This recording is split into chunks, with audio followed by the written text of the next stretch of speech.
Ačiū Jums, viskas. Gerbiamas Eduardai, nuo bendruomenės žmonių, Vaišnavų bendruomenės, mes jums padovanot norim pašto ženklą išleidom. Lietuviškas pašto ženklas, va čia, kad suverenai. Nu, žodžiu, tai va, labai dėkojam. Nes pašto ženklus renku, tikrai taip. Aš išgirdau, kad lietuviškus dar kažkokius tokius. Tai, gerbiamasis, mes tada kviečiam jūs prasado, tai yra šventinto maisto, plovą paragauti, pagrosime. Paskui, jeigu norėsim, dar šnektant kažką. Gerai. Tai va, ačiū Jums. Ačiū Jums. Ačiū. Gerbiamas profesoriau, aš tokią kietą vyrą nesumatęs. Einu dabar suvalgyti. Kad matytus nesusimatė. Gerai, tai aš pagrindinį tokį, žinai, senai svajojau su jumis. Šnešiau? Gal įdėti? Ne. Ačiū. Naša время. Konstitucijos 21 straipsnis sako, kad žmogaus asmuo neliečiamas. Bet taip gavosi, kad atsitiko ir su vedomis, su vedų raštais mes studijuojam, kad žmogus gali įkurti savo atstovus arba raktus sukurti sistemomis. Ir gaunasi, kad nuo 92 metų žmonės pavertė ministerijos asmenimis. Tai yra, nors tie asmenys turi būti žmogaus. O ministerijos, kaip žinom, jos dabar yra, vadinant klaną. Institucijos, nu? Faktinio vadovo. Nes jį padarė dėl to, kad, kaip sakyti, jo, institucijos. Tai pažeidžiant tą Konstitucijos 21 straipsnį, žmogaus asmo, o čia dabar gavosi ministerijos asmo. Ir gavosi, kad ta kolektyvinė sutartis, ta konstitucija, jinai kaip yra, bet nėra žmonių šitoj sistemoje. Pavyzdžiui, nėra nė vienos iškabos jokioj savivaldybėje, ministerijoje ar Seime, kad būtų žmogaus ten aptarnavimo skyrius ar kažkas tokio. Tai vat mes iš tos pusės einam, kad aš žmogus ir mano tas asmuo, tai yra raktas į šitą sistemą, į šitą Lietuvą. O ta Lietuva, žmonių Lietuva. Mūsų visų, jo. Bet mes visi žmonės privalome sukurti sistemą patys bendru sutarimu. Bet turim susigrąžinti tą asmenį, nes dabar ministerija turi, pavyzdžiui, Eduardo asmuo. Aš negaliu garantuoti ir nežinau, kad ar jūs esate ministerijos. Valstybinės institucijos privalo būti kaip, kartais mes esame UAPai užregistruoti. Valstybinės institucijos privalo būti užregistruotos, bet teisinį požiūrį, jeigu mes valdžią paduodam į teismą, mes turėtumėm teisme parašyti jos adresą, jos kodą, numerį ir taip toliau. Jo, sutinku, kad čia yra techninis klausimas. Jo, bet momentas tas, kad tas asmuo yra raktas į sistemą, yra ministerijos. Konstitucija, aišku, parašyta. Man niekas neoponuoja, tiesiog gavau kelis metus žmogaus asmo. Eduardo Šilvino asmo, tada aš ateinu, pavyzdžiui, pas notarą, arba liudijimai kažkokie, aš galiu kažkada savo ataskaitą šaukti. Pamatau kažkokį šitą 20 tūkstančių per dieną surinko parašų, ar ten kažką tokio. O dabar yra jūsas asmo mums primestas. Aš jau sakyčiau, nes aš kad mano sritis yra medicina. Mažvydas Mikinas, kur antras sąrašo numeris ir kur buvo mano 19 prezidento rinkimuose, ar ne? Čia reiktų jums su juo padiskutuoti, nes aš tiesiog negaliu šituo klausimu, kur jūs man pasakėte dabar. Aš negaliu turėti savo nuomonės, nes aš per mažai žinau aplink, kas yra. Ne tai, ką jūs pasakėte, ar ne? Bet aplink yra daug informacijos, kurią reikia žinoti tam, kad teisingai vertinti tai, ką jūs pasakėte. Tai jūs, ką matom arčiausiai šito, kadangi jūsų protas profesoriškas, matosi, neįlinis, toks labai viską. Šį bei tą žinau, dalį, ne vis. Dievas davė, taip sakant. Tai va, tai suradom, kad tik tai tada, kada susigrąžinsim tas asmuo, bus mano, pavyzdžiui, civilinėje metrikacijai užregistruoja Žilvino Užkuraičio asmenį. Mes radom, kad per paštą galima gauti unikalų numerį, tai bus ne žmogaus numeris, bet, asmens tapatybės, sakykime, ir tada bus mano. O dabar, kadangi yra ministerijos, viskas, žmonių nėra, jie sako, vien tik asmenys. Jie kitaip, kartais įpina tą žodį žmogus, bet, tai va, tai tokia va mintis, kad kada susigrąžinsim asmenį, kada viskas susistos į savo truputį čia aukštosios sferose, kur aš sakau, negaliu pasakyti jūs nieko, sugrįžtu aš į dabartinę kasdieninę realybę.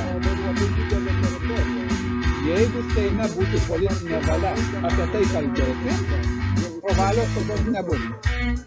Išskyrus, aš esu už tai kalbėti, kas rūpi Lietuvos žmonėms. Jūs ir Lietuvos žmogus. Ir pakankamai kažkokiai daliai Lietuvos žmonių, tai, ką jūs sakote, yra svarbu.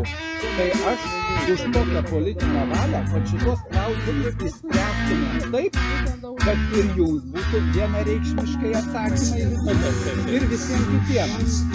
Tai vėl, tada sugrįžtų į tą banalų pasakymą, balsuokit už sąrašą numeris 5, nes tokią politinę valią prieš šitą sistemą. Mes esame nebejokime pareiškę. Jo, gerai, jeigu jūs tęsite visą šitą reikalą, bet kada, man kliūna biškai, kada sako Lietuvos žmonės, jums gal įdėti dar truputį? Ne, labai skanu buvo.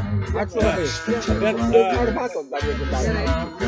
Šiaip mes turėtume būti, mes negalim priklausyti juridiniam asmeniui, bet jeigu būtų žmonių Lietuva, aš manau, kad valstybė kaip juridinis asmuo, tai būtų įformintas yra. Jo, bet tai dabar aš gimiau 66 metais Lietuvos... Ar 10 metų anksčiau. Jo. Ir tai gaunasi, kad mes tie asmenys permesti į 92 metus. Ir gaunasi mes jau nebe žmonės, bet administraciniai vienetai. Aš suprantu jūsų mintį, sakau, bet aš neatsakysiu tą klausimą. Nes... O aš norėjau tiesiog tą temą galvoju, su Eduardu. Čia yra jau daugiau jūsų technologinis klausimas, kaip tas žmogus iš didžiosios raidės turi įsiklausyti į visos visuomenės kontekstą, turint omeny politinę struktūrą, nes valstybė yra kaip struktūra. Ir tada nereiktų labai nieko širti, tai būtų žmonių Lietuva su žmonių asmenimis, o dabar ministerijos asmenys, jie nori konstitucijos laužo, nori kariuomenė, nori cheminį ginklą nuleidžia, kas tam buvo. Aš tai paprastesnis mano variantas, tuos, ką jūs dabar pasakėt, griežtai bausti. Ne truputį, o griežtai. Žmonių nėra asmenys, jų asmenys. Griežtai. Sutinku. Kaimynus. Tai va, tai... A tavo daugna draugė. A Gotautas mano vaiką draugė. Ar skanu buvo? Labai skanu buvo. Ir pudingą ragavot, jo?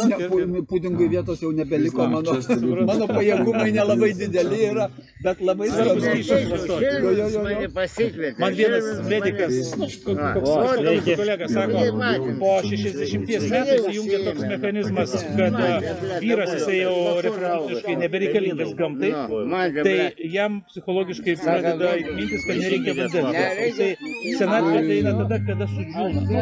Dehidracija vyksta. Bet jeigu geriam vandenį... Ir reikia vandenį ne tai, kad pusę litro iš karto, po truputį ir gurkščiot. Ir labai geras yra, seilės niekad negali būti tirštos. Ir tokia, kartais, gal žinot, jeigu nuo jaunystės, ir putotos tokios, baltos putotos. Jeigu baltos putotos ir mūsų amžiui, organizmui baisiai peilis po kaklu ir negerai. Nes tada... Reiks prasitestuoti. Seilės turi būti skystos. Skystos ir vandeningos. O jeigu jos putotos, reiškia labai trūksta vandens kūne. Ir tada kraujotakoj irgi trūksta skystosios dalies. Gal čia gerlys? Ne, čia atskirai. Ir tada, kai trūksta skystosios dalies, polinkis sukrešėti. Širdį kraujagyslių sukreša, nekardo infarktas. Čia sukreša smegenyse insultas. Vienas kurėlė, kad sukrešėjo, o sukrešėjimas gali būti per 2-3 minutės. Tai labai staiga. Ir vėl, būtum laiku išgėręs. Aš sakau, dabar sode dirbu, karšta labai, bet po 20 minučių namo pareisiu ir išgersiu. Su 20 minučių ir pratrūko. Su 20 20 minučių ir pritrūko, kad toliau, oi, turiu čia skubiai vieną dalyką padaryti. Gerai. Vandens klausimus sutarėm. И нет, значит нет. Ir visais kitais, manau. Да, значит да. И нет, значит нет. И понятно тогда, что светит в конце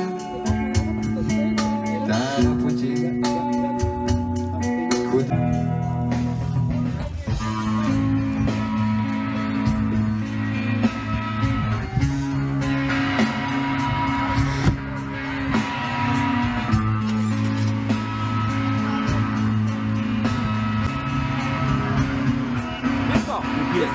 So.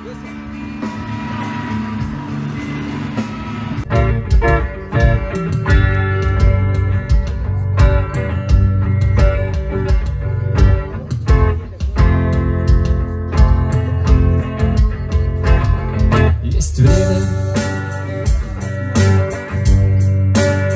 есть путь. Время каждому дано как путь.